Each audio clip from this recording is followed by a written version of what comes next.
हमारी संस्कृति, हमारे संस्कार सदा रहें हमारे साथ। सब्सक्राइब करें तिलक।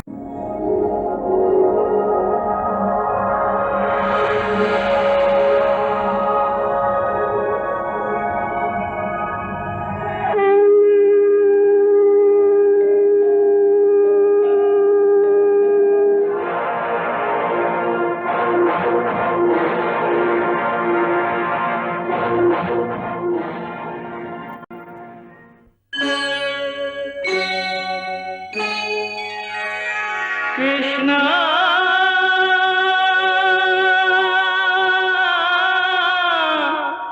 कृष्णा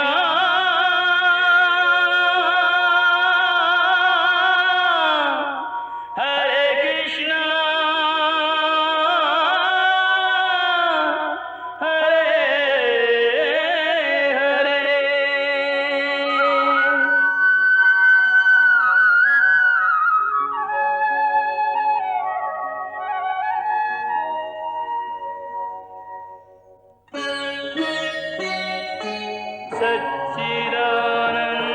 सच्चिदानन्दरूपाय विश्वोत्पत्त्यादिहेतवे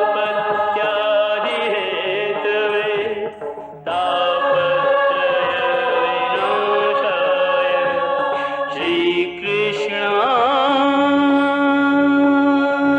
वयं नमः।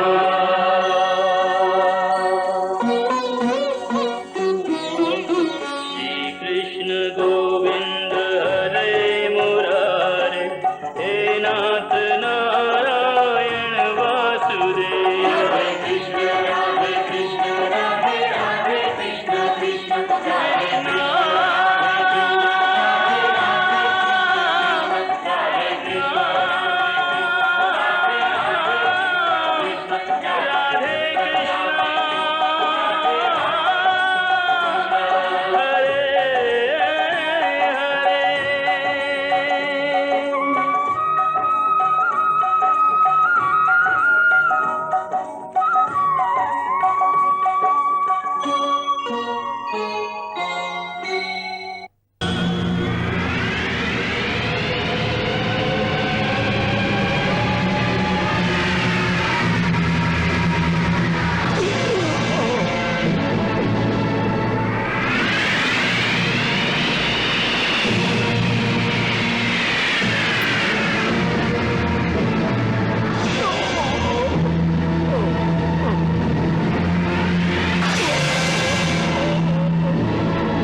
गुरु द्रोण, आप इन सबको ले जाएं।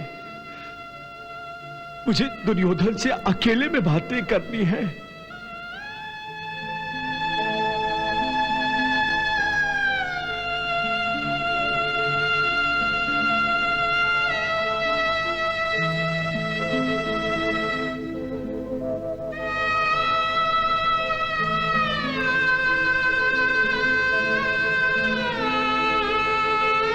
दुर्योधन, जो आज्ञा पितामह।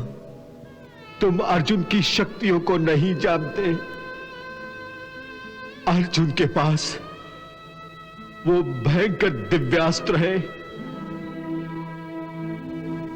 इन शस्त्रों से सुसज्जित अर्जुन से जीतने का सामर्थ्य तुम में से किसी में भी नहीं है।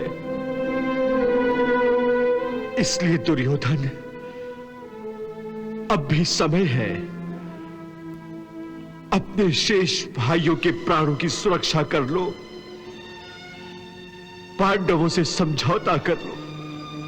पितामह, आप कम से कम इस समय तो हम सब की चिंता छोड़ दीजिए। आप कैसे मनुष्य हैं जो सदा ही दूसरों के बारे में ही सोचते रहते हैं, कभी कभी अपने प्रति भी सोचिए पितामह। दुर्योधन, मैं तुम सब में ज्येष्ठ हूं। मैं तो मरते मरते भी यही चाहूंगा कि कौरव और पांडवों में समझौता ही हो। मैंने तो सदा ही यही प्रयास किया है। विदुर ने भी प्रयत्न किया, भगवान श्री कृष्ण ने भी चेष्टा की, परंतु तुमने उनमें से किसी एक की भी न सुनी। और अब यह भीषण संहार हो रहा है, और अब भी तुम ये भीषण संहार रोक सकते हो दुर्योधन, रोक सकते हो। समस्त कुरुकुल के लिए यही उचित है। तुम संधि कर लो, तुम संधि कर लो वत्स। दुर्योधन, मैं नहीं चाहता कि मेरी चिता के बाद कुरुक्षेत्र में कोई और चिता जले। पुत्र, मैं चाहता हूं कि सदा के लिए आंखें बंद करने से पहले एक दूसरे का विरोध करने वाले राजा गले मिले, पिता पुत्र से गले मिले, भांजा मामा से गले मिले, शिष्य गुरु से गले मिले, भाई भाई से गले मिले। तुम चुप हो दुर्योधन, ये मरण बड़ा ही भयानक होता है वत्स। युद्ध सभा में मैंने अपनी जिह्वा को लगाम देकर बड़ी भयंकर भूल की थी वत्स, और आज जब मैं बोलना चाहता हूं तो तुम सुनना नहीं चाहते। कदाचित तुम कुछ सोच रहे हो पुत्र, सोचो, हाँ सोचो पुत्र। तुम्हें निर्णय लेने के लिए समय चाहिए ना। मैं देने के लिए तैयार हूं। हाँ, जितना समय चाहिए ले लो, जितना समय चाहिए ले लो।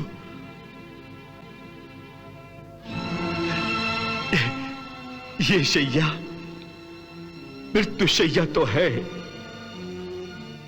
परंतु मेरे प्राण मेरी मृत्यु के नहीं, मेरे अधीन है।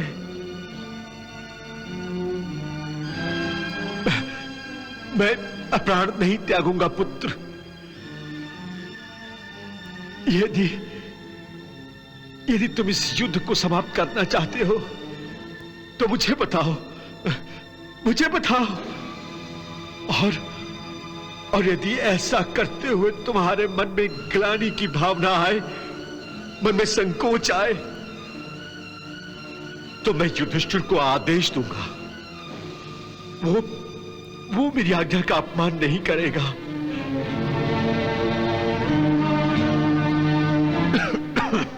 और यदि तुम इस युद्ध को जारी रखना चाहते हो तो मैं इस युद्ध को रोकने का आदेश देकर युधिष्ठिर का अपमान नहीं करूंगा। यह अधर्म नहीं कर सकता, मैं यह अधर्म नहीं कर सकता। ये राजहठ भी बड़ी बुरी बला है, इससे बचो पुत्र, इससे बचो। यदि मेरी सलाह नहीं मानोगे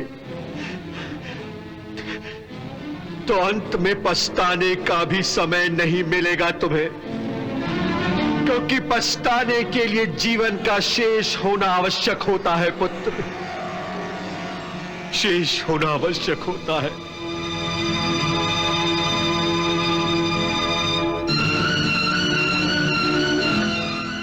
मुझे नींद आ रही है,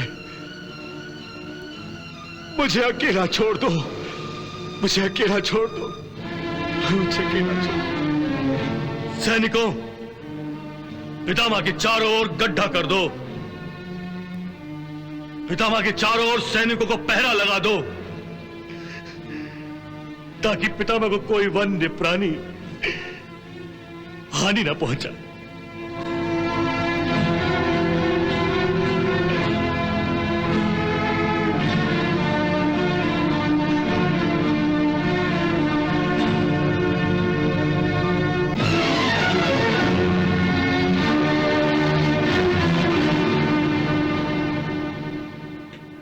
महाराज, पितामह के निष्क्रिय होने के बाद ऐसा लग रहा है कि आज हस्तिनापुर अनाथ हो गया है। तुम सच कह रहे हो संजय, सच कह रहे हो। आज ये हस्तिनापुर अनाथ हो गया है। आज समस्त कौरव अनाथ हो गए हैं। आज ये धृतराष्ट्र अनाथ हो गया है।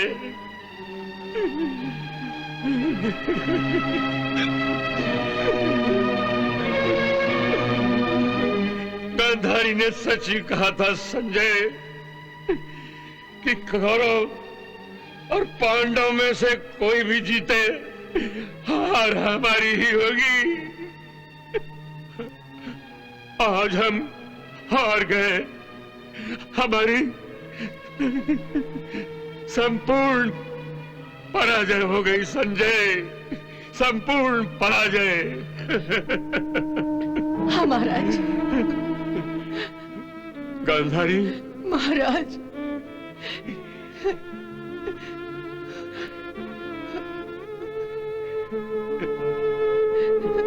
गांधारी। हाँ महाराज। आज हम अनाथ हो गए हैं गांधारी।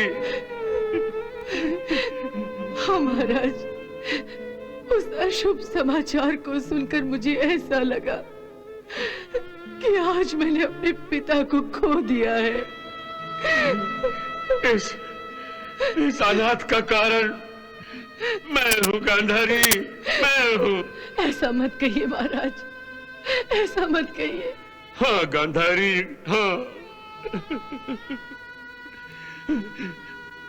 मैंने अपने पुत्र धर्म का पालन नहीं किया। इसी का परिणाम है कि आज पितामह का अंत होने जा रहा है। गांधारी, मैं हत्यारा हूँ, मैं हत्यारा हूँ। मैंने पितामह की हत्या की है। नहीं महाराज, शांत हो जाइए महाराज, शांत हो जाइए। ताक्षी, जो त्याग की आदर्श मूर्त थे, उनकी छत्र छाया में रहते हुए मेरा स्वार्थी बन जाना मेरे जीवन की सबसे बड़ी विडंबना है। गांधारी, अपने पिता के सुख के लिए ताश्री भीष्म ने आजीवन ब्रह्मचर्य व्रत का कठोर पालन किया। अपने पिता के सुख के लिए हस्तिनापुर के राज सिंहासन पर उनका जो अधिकार था, उस अधिकार का त्याग किया। और मैं अधिकार न होते हुए भी उस राज सिंहासन पर कब्जा कर बैठा। कैसा पुत्र हूं मैं, कैसा पुत्र। इस धृतराष्ट्र को कुटिल राजनीति और स्वार्थ ने जन्म दिया है।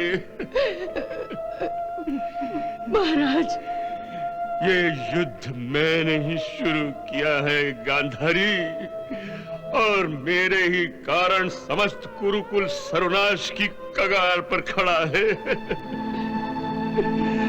पितामह के शरीर में जितने बाण घुसे हैं, वो सब मेरे शरीर में घुसने चाहिए थे। वो सरसैया मुझे मिलनी चाहिए थी गांधारी, मुझे मिलनी चाहिए थी। महाराज, शरशैया पर उन्हें कितनी पीड़ा हो रही होगी। जीवन भर जिनके आगे पीछे सेवक रहे, जो सदा ही अपने पुत्रों और पौत्रों के बीच रहे, जो अकेले होकर भी कभी अकेले नहीं थे, वही पितामह भीष्म, वही गुरुकुल के श्रेष्ठ देवव्रत भीष्म आज रणभूमि में अकेले होंगे, भूखे प्यासे होंगे। कौन उनकी सेवा करेगा? कौन उनकी सेवा करेगा? महाराज,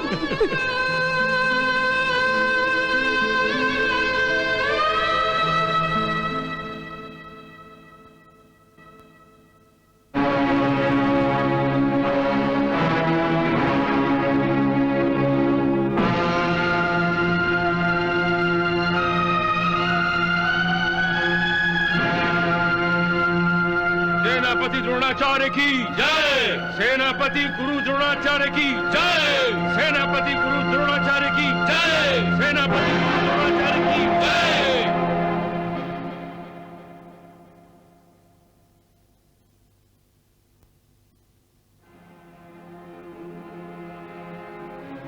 गुरुदेव, इस तलवार के साथ मैं कौरवों का मान, सम्मान और अभिमान आपके हाथों में सौंप रहा हूं।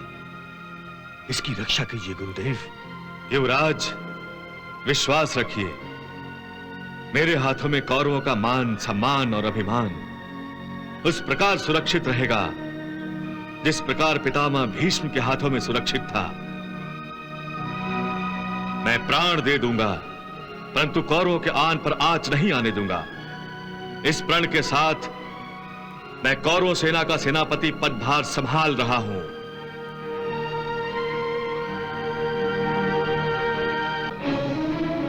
सेनापति गुरु द्रोणाचार्य की जय। सेनापति गुरु द्रोणाचार्य की जय। सेनापति गुरु द्रोणाचार्य की जय। सेनापति गुरु द्रोणाचार्य की जय।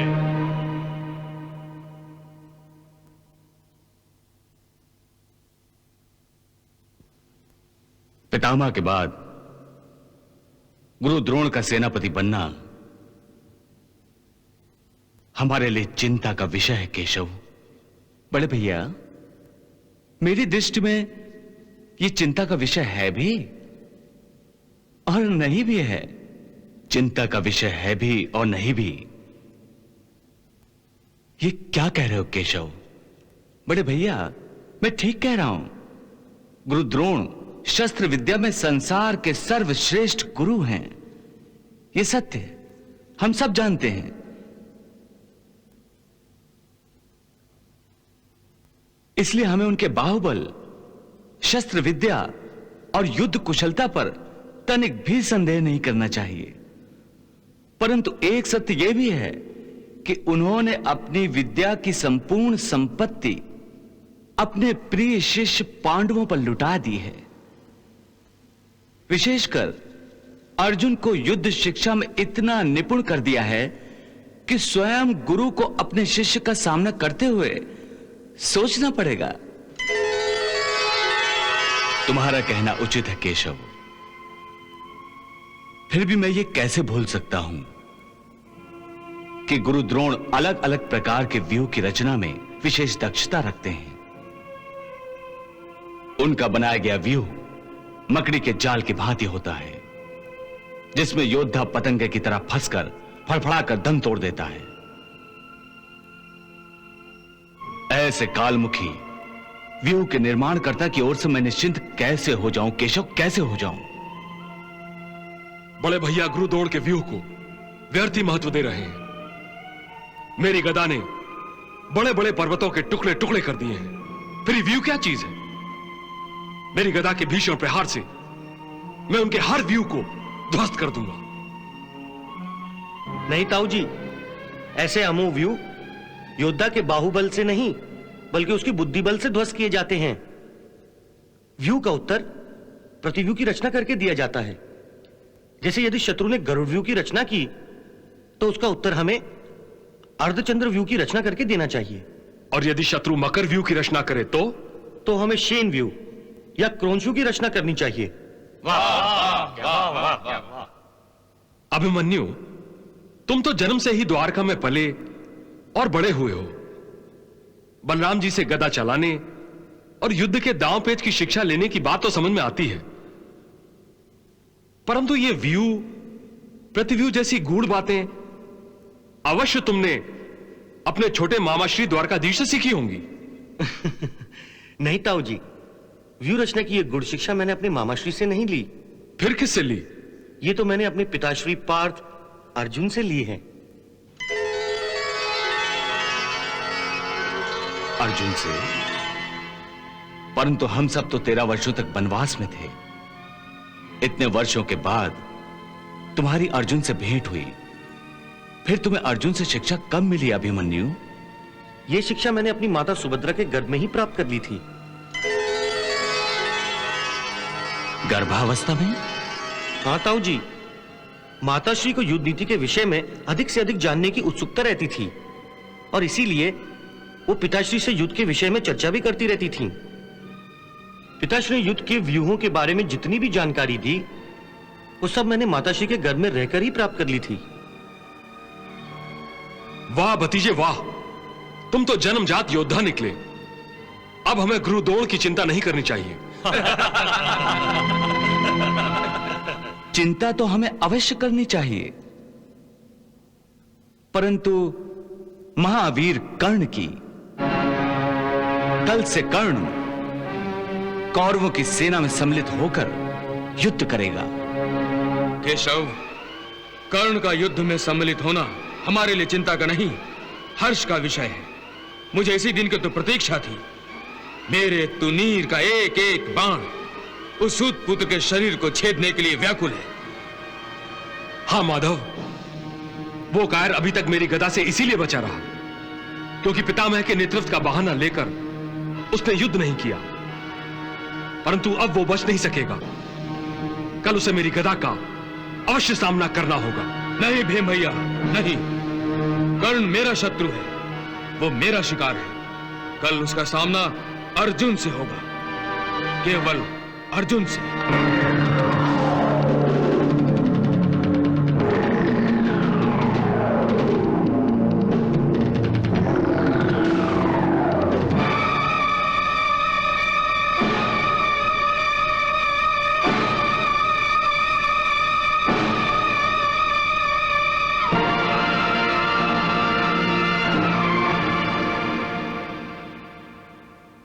अंगराज कर्ण,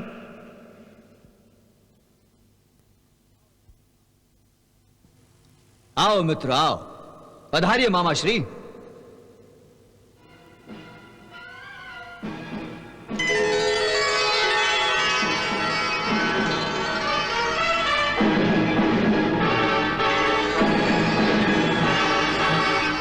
अंगराज कर्ण, इन शस्त्रों को और तुम्हारे हाथों में बाणों को देखकर कोई भी अनुमान लगा सकता है कि कल के युद्ध से पहले की ये रात काटना तुम्हारे लिए बहुत कठिन है। तुम कल के सूर्योदय से पहले ही युद्ध करने के लिए व्याकुल हो रहे हो। हाँ युवराज, तुम मेरे मित्र हो, तुमसे मेरे हृदय की बात कैसे छिप सकती है। युद्ध भूमि में रहते हुए भी युद्ध में भाग न लेते हुए मैं कौरवों के शिविर में बैठकर हर दिन अपने इन शस्त्रों को ताका करता था और निराश होकर यह सोचा करता था कि पितामह जैसे महान योद्धा के होते हुए मैं पांडवों के विरुद्ध युद्ध नहीं कर सकूंगा और मेरे युद्ध में भाग लेने से पहले ही पांडवों का नाश हो जाएगा और मैं अपने सबसे बड़े शत्रु अर्जुन का वध नहीं कर सकूंगा, जो अपने आप को सर्वश्रेष्ठ धनुर्धर कहता है। परंतु अब द्रोणाचार्य के सेनापति बन जाने के बाद मैं अपने तीरों से अर्जुन के सीने को वैसे ही छलनी करूंगा जिस तरह उसने पितामह के सीने को छलनी किया है।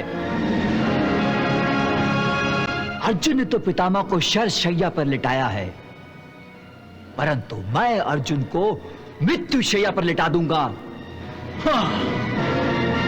पितामह के नेतृत्व में युद्ध न करने की मेरी प्रतिज्ञा ने मेरे हाथ बांध दिए थे, परंतु पितामह के निष्क्रिय होने के बाद मेरे ये हाथ खुल गए हैं हाँ अंगराज, अब तुम्हें युद्ध में खुलकर अपना हाथ दिखाना होगा और अपने घातक से घातक शस्त्रों का प्रयोग करना होगा।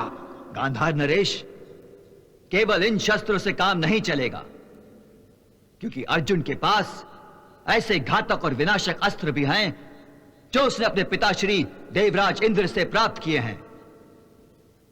अर्जुन के उन अस्त्र को नष्ट करने के लिए मुझे अपने अस्त्र भंडार से वो महाविनाशक अस्त्र भी निकालने होंगे जिनका तोड़ अर्जुन के पास नहीं है। मित्र, मैंने हमेशा ही तुम्हारी मित्रता को अपनी शक्ति समझा है और अर्जुन से तुम्हारी शत्रुता को तुम्हारी शक्ति, और इन दोनों शक्तियों के भरोसे ही मैंने ये महायुद्ध आरंभ किया है। मित्र, मुझे तुम्हारे इन अस्त्रों और शस्त्रों से अधिक तुम्हारी मित्रता पर विश्वास है, तुम्हारी मित्रता पर। जब तुमने मेरी मित्रता पर विश्वास किया है तो मैं भी इस विश्वास की लाज रखूंगा, और यदि आवश्यकता हुई तो अपने मित्र के लिए अपने प्राण भी निछावर कर दूंगा। नहीं मित्रगण, नहीं, ऐसी अशुभ बात फिर कभी अपने मुंह से मत निकालना। भांजे, ऐसी अशुभ बात मुंह से निकालना तो दूर, सोचने तक की आवश्यकता नहीं है।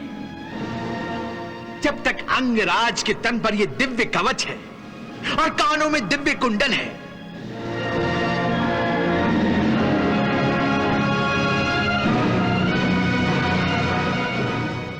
अर्जुन देवेंद्र के दिए हुए अस्त्रों से तो क्या, स्वयं इंद्रराज भी चाहें तो अपने विनाशक से विनाशक शस्त्रों से भी अंगराज का बाल तक बागा नहीं कर सकते। हाँ, स्वयं इंद्रराज भी चाहें तो अपने विनाशक से विनाशक शस्त्रों से भी अंगराज का बाल तक बागा नहीं कर सकते। हाँ, मैं ऐसा नहीं होने दूंगा।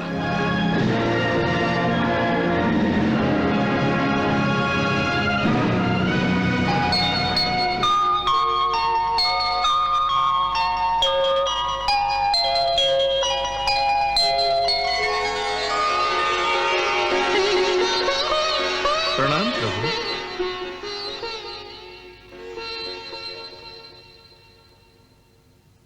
आइए देवेंद्र, कैसे आना हुआ? हे त्रिलोकीनाथ, तीनों लोकों में आपसे तो कोई बात छुपी नहीं रह सकती। आप भली भांति जानते हैं कि मैं यहां क्यों आया हूं। प्रभु, मुझे अपने पुत्र अर्जुन की चिंता आप तक खींच लाई है। प्रभु, मैं जानता हूं आप अर्जुन के सखा हैं और आपने इस महायुद्ध में अपनी विशेष कृपा दृष्टि से अर्जुन का सारथी बनना भी आपने स्वीकार किया है। इस प्रकार आपने अर्जुन को अपनी सुरक्षा में लेकर संपूर्ण सुरक्षा प्रदान की है। हाँ, मित्र होने के नाते मुझे इतना तो अवश्य ही करना चाहिए था, विशेषकर इसलिए क्योंकि इस युद्ध में वो धर्म पर है। परंतु तुम ये सब जानते हो, फिर भी अर्जुन की चिंता कर रहे हो। क्या करूं भगवान, एक पिता का अपने पुत्र के प्रति मोह मुझे विवश कर रहा है। पिता जब तक स्वयं अपने पुत्र की सुरक्षा के लिए कुछ न कुछ नहीं कर लेता, तब तक उसे चैन नहीं मिलता। प्रभु, ममता की प्रवृत्ति ही कुछ ऐसी होती है कि माता पिता पुत्र मोह में कुछ भी करने को तैयार हो जाते हैं। हाँ देवराज, पुत्र प्रेम और ममता आदरणीय भावनाएं हैं, परंतु पुत्र मोह में धृतराष्ट्र की भांति अंधा हो जाना उचित नहीं है।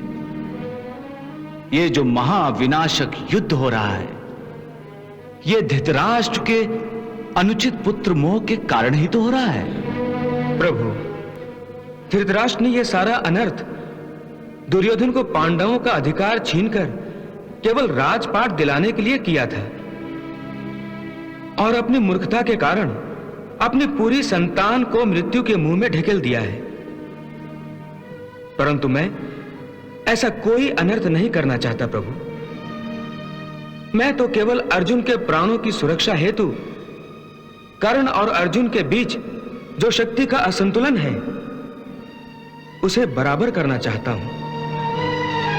प्रभु, आप तो जानते ही हैं कि कर्ण के पिता सूर्यदेव ने कर्ण को जन्म से ही कवच कुंडल प्रदान किए हैं। उनके कारण वो युद्ध भूमि में अजय हो गया है। इस प्रकार युद्ध भूमि में उसका पलड़ा पहले से ही भारी है, परंतु अर्जुन के पास ऐसी कोई सुरक्षा नहीं है प्रभु।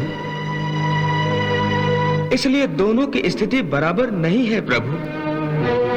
उस दिव्य कवच कुंडल के कारण कर्ण का पलड़ा पहले से ही भारी है। इसलिए यदि मैं कर्ण से यह कवच कुंडल प्राप्त कर लूं, तो दोनों की शक्ति के पलड़े बराबर बराबर हो जाएंगे।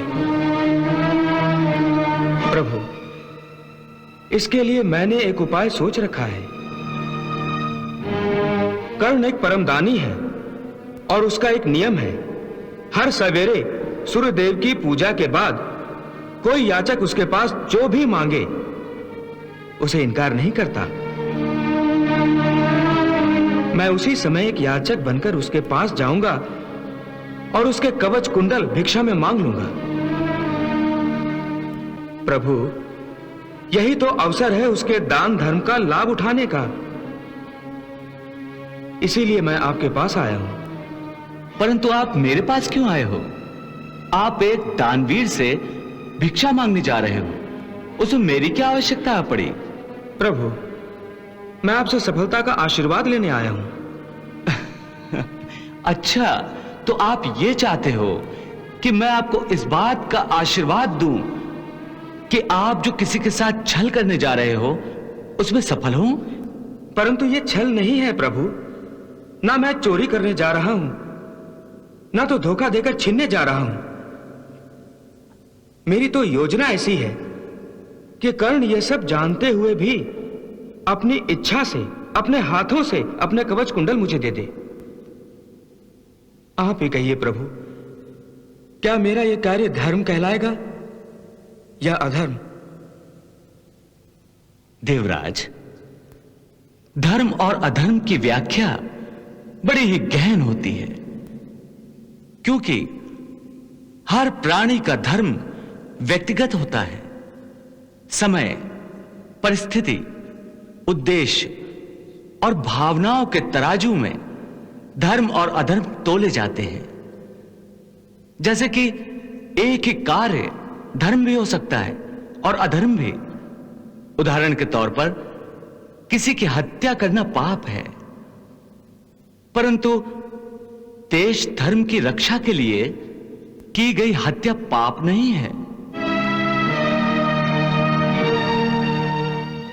किस परिस्थिति में किस व्यक्ति का क्या धर्म है, यह निश्चय तो उस व्यक्ति की आत्मा करती है। इसलिए आपने जो प्रश्न मुझसे किया है उसका उत्तर तो केवल आपकी अंतरात्मा दे सकती है।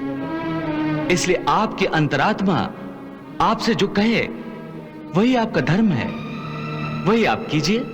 तो फिर हो गया निश्चय। मेरी तो आत्मा कहती है कि अर्जुन की सुरक्षा के लिए कर्ण से उसकी इच्छा से दिव्य कवच कुंडल प्राप्त कर लेने में कोई अधर्म नहीं है।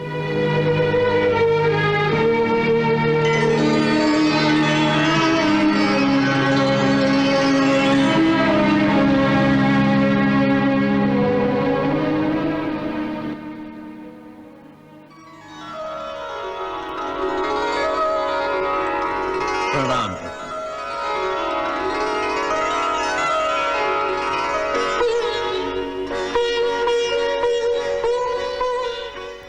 आइए सूर्यदेव, आइए। कहिए, आपके आने का क्या प्रयोजन है? प्रभु, मेरी चिंता का कारण भी वही है जो देवराज इंद्र का है, अपने पुत्र की सुरक्षा।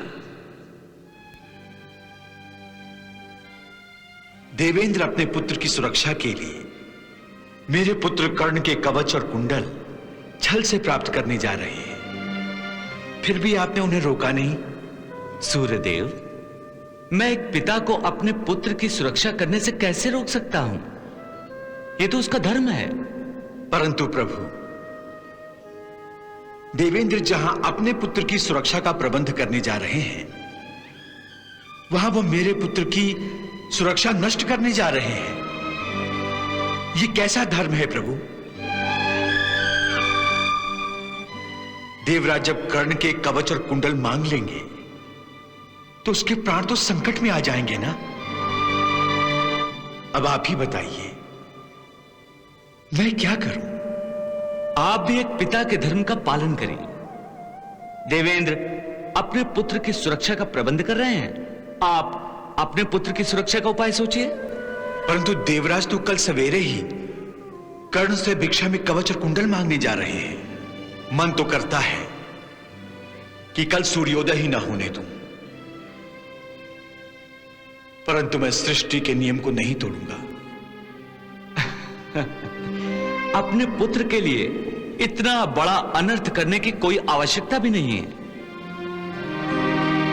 अभी सवेरा दूर है, आप अभी जाइए और कर्ण को यह बता दीजिए कि देवेंद्र उसके साथ क्या छल करने जा रहे हैं। इस प्रकार आप अपने पुत्र को फिर से सुरक्षा प्रदान कर सकेंगे।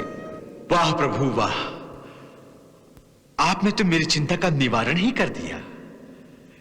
धन्य है प्रभु, आप धन्य हैं। प्रभु, आपसे आज्ञा मिल गई। अब मैं अपने पुत्र को जाकर देवेंद्र के षड्यंत्र से सावधान करता हूं। प्रणाम प्रभु।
पिताश्री।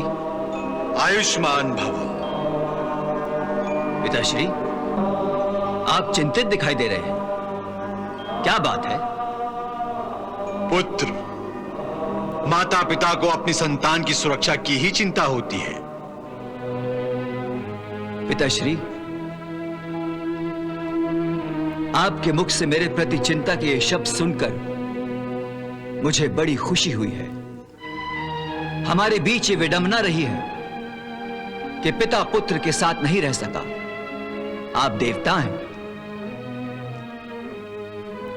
इसलिए आपकी विवशता थी, परंतु मैं तो एक साधारण मनुष्य हूं, इसलिए मुझे इसका दुख तो था कि आपने एक साधारण पिता की भांति मेरे बड़े होने तक मुझे नहीं पाला,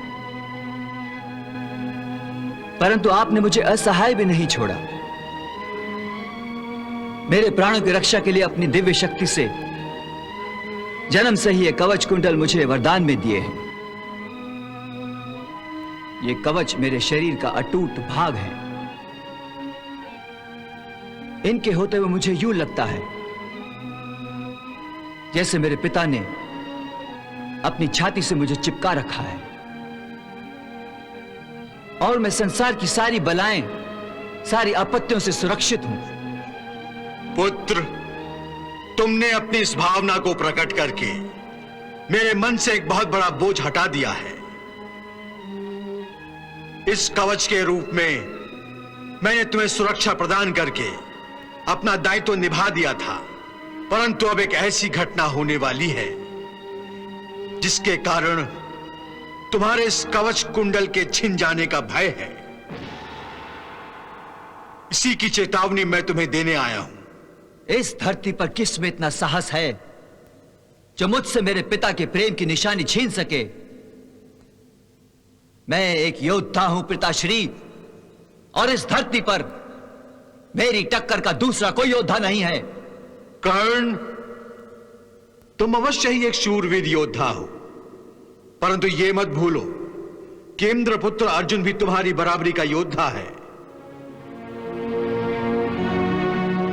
फिर भी जब तक तुम्हारे शरीर पर यह कवच कुंडल है, अर्जुन के घातक बाण भी तुम्हारे लिए देवताओं पर उछाले जाने वाले फूलों की भांति है। तो अर्जुन मुझसे मेरे कवच कुंडल छीनना चाहता है, परंतु वो छीन नहीं सकेगा। अर्जुन नहीं, अर्जुन के पिताश्री देवराज इंद्र की आंखों में तुम्हारे ये कवच कुंडल खटकने लगे हैं। वो चाहते हैं कुरुक्षेत्र के महासंग्राम में जब तुम्हारा सामना अर्जुन से हो तो अर्जुन तुम्हारा वध कर दे। परंतु मैं उन्हें अपने प्राणों से प्यारे कवच कुंडल क्यों देने लगा? तुम अपनी ही इच्छा से दोगे। अपनी इच्छा से? हां कर्ण, जिस प्रकार मैं सूर्य का प्रकाश समस्त संसार को दान करता हूं, उसी प्रकार दान धर्म का यह गुण मेरा पुत्र होने के नाते तुम में भी आ गया है। मुझे गर्व है कि तुम एक दानवीर हो। देवराज इंद्र तुम्हारे इसी गुण का लाभ उठाने के लिए एक ब्राह्मण के वेश में तुमसे तुम्हारे कवच कुंडल की भिक्षा मांगने आएंगे और तुम इनकार नहीं कर सकोगे। तो आप ये चाहते हैं कि मैं इनकार कर दूं? हां पिताश्री, यह आपका पुत्र मोह है। मेरे प्यार में आप ये भूल रहे हैं कि सूर्य प्रकाश के रूप में आप संपूर्ण संसार को जीवन दान देते हैं। कितना बड़ा दान है ये। इतने बड़े दानवीर होते हुए भी आप अपने पुत्र से दान पुण्य का ये गुण क्यों छीनना चाहते हैं? नहीं पिताश्री, नहीं। ये तो एक सुनहरा अवसर है जब मैं अपने पिता सूर्य के सच्चे पुत्र होने का प्रमाण छोड़ जाऊंगा। देवराज इंद्र तो मेरे प्राणों की रक्षा करने वाले कवच को मांगने आ रहे हैं। भिक्षा में यदि उन्होंने मेरे प्राण भी मांगे तो भी आंख बंद करके मैं उन्हें दान कर दूंगा। आज तक मांगने वाले ने मुझसे जो भी मांगा है मैंने उन्हें वो दान दिया है। तो फिर अब केवल अपने प्राणों की रक्षा के लिए मैं अपना धर्म क्यों छोड़ दूं? मैं एक योद्धा हूं पिताश्री, कायर नहीं। पुत्र, मनुष्य में दान धर्म की भावना आदरणीय ही नहीं पूजनीय भी है। परंतु यह कैसा दान है जिसमें दानी के प्राण संकट में आ जाए? यह तो आत्महत्या है, कोई दान नहीं। पिताश्री, दान किसी व्यापारी की भांति तुला के पलड़ों में तौल तौल कर नहीं दिया जाता। वो दानी दानी नहीं जो अपनी मुद्राएं गिन गिन कर किसी की झोली में डाले और बदले में पुण्य कमाने की भावना रखे। सच्चा दानी तो वो है जो अपने याचक की आवश्यकता को पूरी करने के लिए आंख बंद करके उसके पास जो कुछ है उसकी झोली में डाल दे। और मांगने पर न देना दान धर्म का अपमान है। वाह पुत्र वाह, तुमने दान धर्म की क्या सुंदर व्याख्या की है।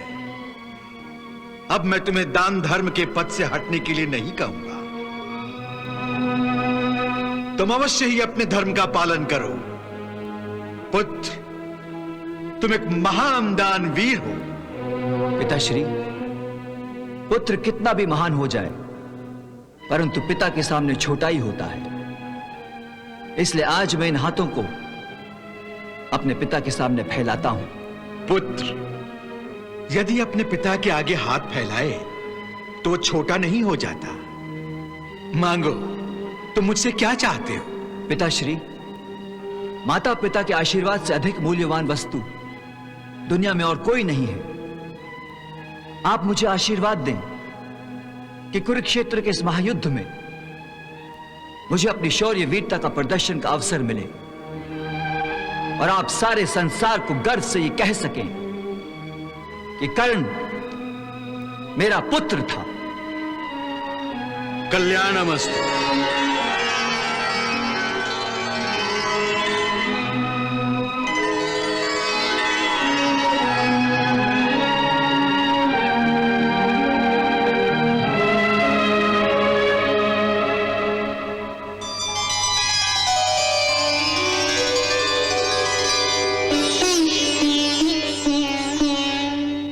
सूर्यस्त्वं जगजीवनम् प्रभपतिनितप्रतिवन्दनम् दिनकर हे दिनमणि नमः स्वीकरोतु मम तर्पणम्।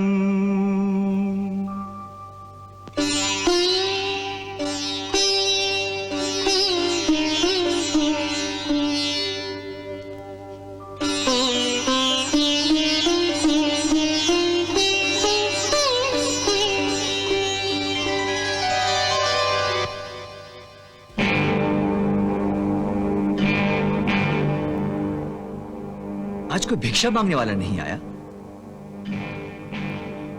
मेरे जीवन में ऐसा अशुभ दिन कभी नहीं आया जब मैंने किसी याचक या किसी भिक्षु ब्राह्मण को भिक्षा न दी हो। नहीं, ऐसा नहीं हो सकता।